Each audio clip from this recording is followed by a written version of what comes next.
हमज़ा, हमज़ा, सफ़ा, सुबह से मैं आप लोगों को पढ़ाई का बोल रही हूँ और देखो इतना टाइम हो गया ना, आप लोगों ने कोई पढ़ाई नहीं की और पूरा दिन बस आप लोग मोबाइल, टीवी, लैपटॉप ही यूज़ करते रहते हो और पढ़ाई बिल्कुल भी नहीं करते। क्या ऐसा आप भी करते हैं? अगर आप भी ऐसा करते हैं तो आज की वीडियो आपके लिए और मेरे लिए बहुत ही ज़्यादा इन्फॉर्मेटिव होने वाली है। बहुत ही अच्छी चीज़ें आज आपके साथ शेयर करूँगी। वीडियो को लाइक कर देगा और चैनल पर नए हैं तो प्लीज़ सब्सक्राइब करके मेरी हौसला अफजाई ज़रूर कर दीजिएगा।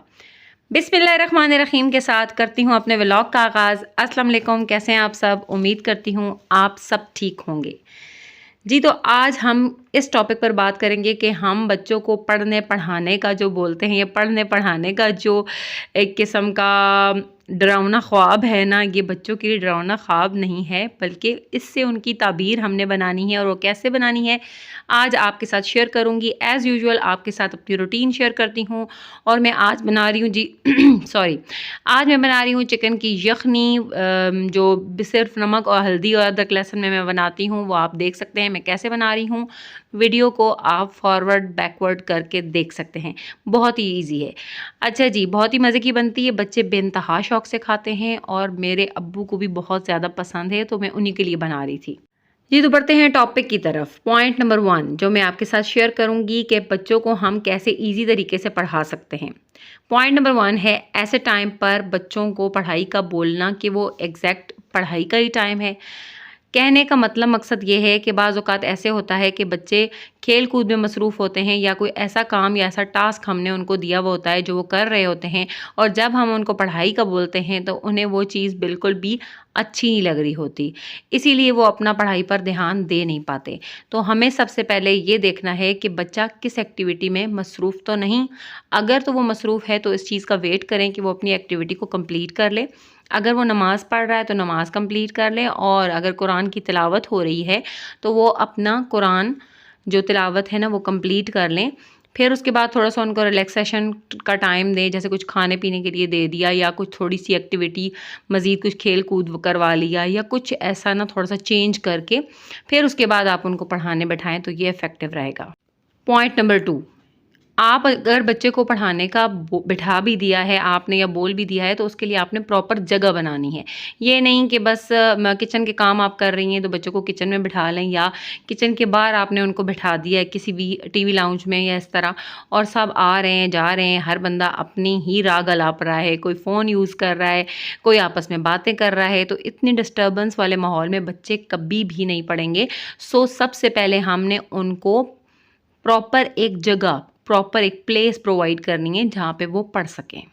पॉइंट नंबर 2 से ही मिलता-जुलता है कि इंटरफेरेंस कम हो। बच्चे जब पढ़ने बैठें तो ऐसी चीज़ें यूज़ ना की जाएँ या ऐसी काम ना हों जिसकी वजह से बच्चों की तवज्जो डाइवर्ट हो। जैसे कि हम मोबाइल फ़ोन कम यूज़ करें, बच्चों के सामने बिल्कुल भी नहीं यूज़ होना चाहिए पढ़ाई के दौरान। 1 से 2 घंटा जो हम पढ़ाते हैं बच्चे को, उसके दौरान बस सिर्फ़ बच्चों पर ही फ़ोकस रहे तो ज़्यादा बेहतर है। और अगर कोई आ रहा है, जा रहा है, इस तरह की चीज़ें हो रही हैं, कोई एक्टिविटीज़ और हो रही हैं, फ़ोन कॉल आ जाती है या कोई भी ऐसे मेहमान आ जाते हैं या इस तरह की चीज़ें, या फिर आप जहाँ पढ़ाने बैठी हैं वो जगह ऐसी जगह के करीब है कि डिस्टर्बेंस क्रिएट हो रही है, तो ये चीज़ भी इफ़ेक्टिव नहीं रहेगी, क्योंकि बहुत ज़्यादा बच्चे डिस्टर्ब होंगे और वो अपनी पढ़ाई पर तवज्जो नहीं दे पाएंगे। फिर हमारा चीखना चलाना होगा, मैं तो 3 बजे की बैठी हूँ और इन लोगों ने अपना काम नहीं ख़त्म किया। तो ये चीज़ें बिल्कुल भी नहीं होनी चाहिए। उसके लिए बेहतर ये है कि आप प्रॉपर एक प्लेस का इंतखाब करें, किसी कमरे में या कोई एक स्टडी रूम बना लें जहाँ आप उनको पढ़ा सकें, या कि एक प्रॉपर प्लेस पर उनको पढ़ाएं जहाँ पे इंटरफेरेंस कम हो। Point number 4, time table. जब तक हम टाइम टेबल नहीं बनाएंगे किसी भी चीज़ का, चाहे वो घर के काम है, चाहे बच्चों की पढ़ाई से रिलेटेड चल रहा है कोई भी, तो हमें टाइम टेबल को ही बनाना है और उसी को फॉलो करना है। देखिए, मैं अक्सर क्या करती हूँ, बच्चे स्कूल से आते हैं तो 3 से 5 मेरा टाइम होता है कि मैंने 3 से 5 के दौरान उनको सारा होमवर्क क्लास वर्क करवाना है। तो उसके बाद फिर मैं बच्चों को बोलती हूँ, क्योंकि अब दिन छोटे हो गए हैं, फिर मैं बच्चों को कहती हूँ अब वो थोड़ा बाहर चले जाएँ या स्कूटी वगैरह चला लें या इस तरह की कोई एक्टिविटी कर लें, कुछ खेल लें। तो ज़्यादातर बच्चे बाहर ही चले जाते हैं स्ट्रीट में खेलने। तो इस तरह क्या होता है ना, बच्चे कहते हैं चलो हमने अगर कोई मेहनत की भी थी तो उसका सिला हमें एक एज़ अ एन्जॉयमेंट ये मिल गया है कि हम एक फ्रेश एयर में हैं और अपनी मर्ज़ी से खेल कूद रहे हैं। Point number 5, involvement of mother, यानी कि माँ को इन्वॉल्व होना पड़ेगा। माँ के बगैर या फादर के बगैर तो बच्चे पढ़ेंगे ही नहीं। जब तक बच्चों को हम काम देंगे और देकर फिर हम जी हांडी पकाने चले गए और फिर बच्चा बीच में आता है कुछ पूछता है तो हम क्या कहते हैं, रुक जाओ रुक जाओ रुक जाओ मेरी हांडी जल जाएगी, रुक जाओ रुक जाओ रुक जाओ मेरी रोटी जल जाएगी। और अमूमन यही होता है। तो टाइम ऐसा रखें कि बच्चे भी फ्री हों और आप भी फ्री हों, तो तब उन बच्चों को पढ़ाएं ताकि आप उनको प्रॉपर टाइम दे सकें और फोकस कर सकें उनकी स्टडी पर, ना कि इस चीज़ पर फोकस आपका हो कि मेरी हांडी जल रही है या मेरी रोटी जल रही है या मैंने चाय देनी है किसी को या मैंने चाय पीनी है, या इस तरह के काम नहीं करना चाहिए। आपने घंटा डेढ़ जो भी लगाना है पूरा फोकस बच्चों को देना है। 6 पॉइंट जो है बहुत ही ज़्यादा इम्पॉर्टेंट है। तमाम पॉइंट्स का बेस जो है ना ये है, वो कहते हैं ना थपकी मारते जाओ और काम करवाते जाओ। जिस तरह हम दूसरों से, कोई भी हमारा लेबर है, कोई भी हमारा हेल्पर है, उनसे काम जब भी हम करवाते हैं तो हम प्यार और मोहब्बत के साथ जो भी काम बोलते हैं ना वो ज़्यादा इफ़ेक्टिव होता है और वो करते भी हैं। तो यही चीज़ हमने बच्चों के साथ भी करनी है, क्योंकि बच्चे हमारे अपने हैं। अच्छा, बहुत से लोग ऐसे करते हैं ना, अपने बच्चों को डांट डपट करते रहेंगे और दूसरों के सामने उनका बिहेवियर दूसरों के लिए बड़ा अच्छा होगा और बच्चों के लिए नहीं, क्योंकि हमारे उसमें ये आ जाती है, हमारी डिक्शनरी में ये चीज़ आ जाती है कि हमारे बच्चे जो है ना, हम उन पे अपना गुस्सा भी निकाल सकते हैं, सब कुछ कर सकते हैं, क्योंकि वो हमारी औलाद है। और जो दूसरों के बच्चे होते हैं वो हमारा थोड़ा गुस्सा और तलखी बर्दाश्त करेंगे, इसलिए हमें उनसे प्यार से बात करना पड़ती है। ये बिल्कुल गलत है, ये बिल्कुल गलत है। इसको चेंज करना चाहिए। बच्चों के साथ प्यार से मोहब्बत से बात करनी चाहिए, दूसरों के सामने भी और दूसरों के बच्चों के साथ भी। तो ये बैलेंस हमने रखना है और बच्चों को एप्रिशिएट करना है। जब भी वो पढ़ने लिखने बैठें उनको एप्रिशिएट करें। जब आप एप्रिशिएट करेंगे तो वो ज़रूर इंशाल्लाह ताला ग्रो करेंगे। कम से कम वक्त में कोशिश करें, बच्चे ज़्यादा से ज़्यादा पढ़ने की कोशिश करें। पॉइंट नंबर 6, चेक लिस्ट, यानी कि चेक लिस्ट बनाएं कि बच्चे ने इस वीक में कोई काम मिस तो नहीं किया या इस वीक में क्या प्रोग्रेस है। ये सारा चेक एंड बैलेंस रखें। इससे आपको काफ़ी अपडेट मिलती रहेगी बच्चों से रिलेटेड, ताकि आप बच्चों को मज़ीद स्टडी में क्या क्या सब्जेक्ट में ज़्यादा उसको तवज्जो की ज़रूरत है या उसकी टीचर से मिलने की ज़रूरत है या नहीं, या टीचर से कुछ पूछना तो नहीं है। इस तरह जब आप चेक लिस्ट सब कुछ करके रखेंगे तो आप भी अवेयरनेस आपको होगी कि आप बच्चे को क्या पढ़ा रहे हैं और क्या हो रहा है।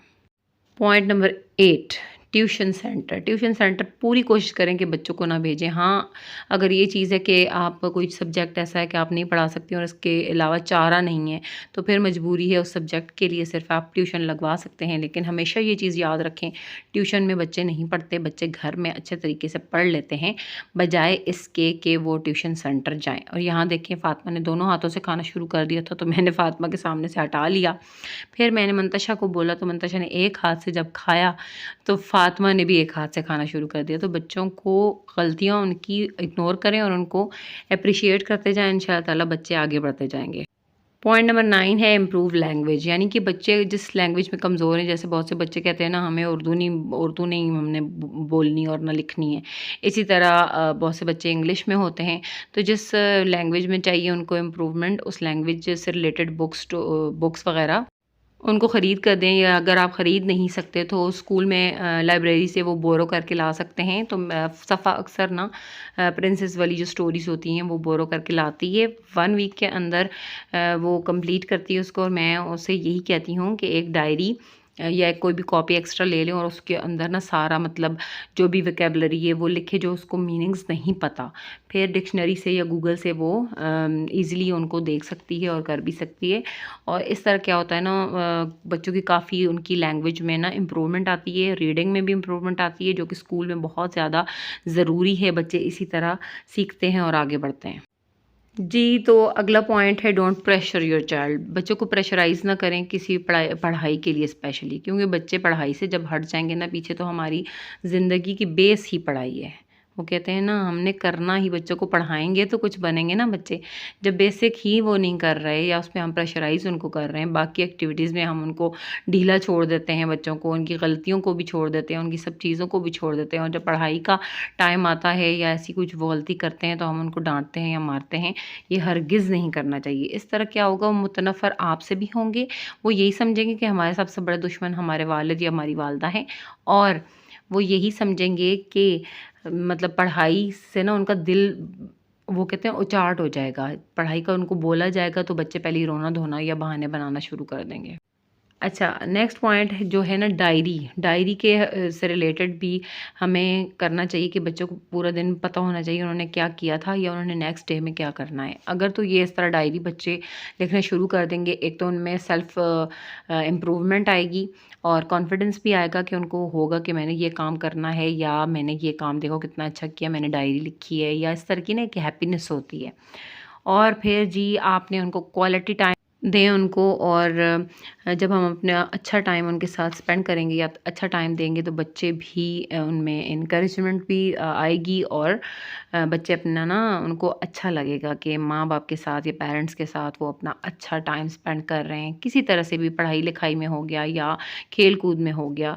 तो उम्मीद करती हूँ आज की वीडियो आपके लिए इन्फॉर्मेटिव होगी। वीडियो अच्छी लगी तो प्लीज़ लाइक शेयर कर देगा, चैनल पर नए हैं तो सब्सक्राइब कर लेगा, और अपनी इस बहन को बहुत ज़्यादा सपोर्ट करना है। आपकी सपोर्ट का बहुत ज़्यादा शुक्रिया। अल्लाह हाफ़िज़।